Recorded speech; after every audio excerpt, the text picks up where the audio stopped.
না কি হয়েছে তোর? মনটা খারাপ লাগছে কেন? কিছু না মা, এমনি ভালো লাগছে না। চিন্তা করিস না বাবা, সব ঠিক হয়ে যাবে। আমি দোয়া পড়ে দেবো। শোন, নিজের যত্ন নিস।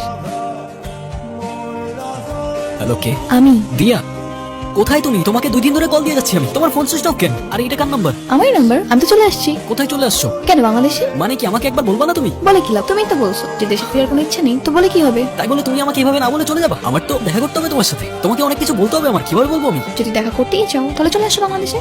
কোথাও যাচ্ছিস? চলে যাচ্ছি মামা, কোথায় যাচ্ছিস? বাংলাদেশে। সব ঠিক আছে তো বাবা? সব ঠিক মামা, আর যেটা ঠিক নাই সেটা ঠিক করতে যাচ্ছি। মা, কি রে, কেমন আছিস? এই তো ভালো। বাবা, তুমি কেমন আছো? বিন্দাস আজকে তোর কি খবর? আসতে কোনো অসুবিধা হয়নি তো? কোনো অসুবিধা হয় নাই মা, আমি সত্যি সত্যি আসছি। দেখতেই তো পাচ্ছি তুই সত্যি সত্যি এসেছিস।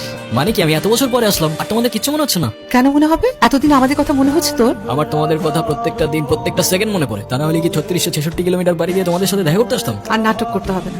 দেওয়ার জন্য হলেও শেষমেশ তোকে দেশে ফিরতে হলো। তবুও ভালো যে শেষ পর্যন্ত সে দেশে এসেছে। সামনের ঈদের আগে কিন্তু তোকে আর যেতে দিচ্ছি না। ডোমারি বাবা, এবারের ঈদ তোমাদের সাথেই হবে। এসব যে তোমার প্ল্যান ছিল আমি 1 সেকেন্ডের জন্য বুঝি না। বুঝতে পারলে কি আর তোমাকে এত সহজে দেশে আনা যেত? তুমি একবার বললেই তো আমি চলে আসতাম। আমি বলতাম আর তুমি অমনি দেশে চলে আসতা। মেবি হ্যাঁ, মেবি না।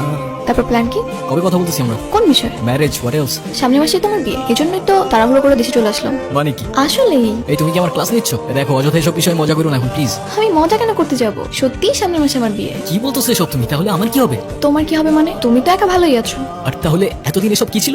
ওটা তো শুধু আন্টির জন্য। আন্টি তোমার জন্য কষ্ট পাচ্ছিল, সেই জন্য। তুমি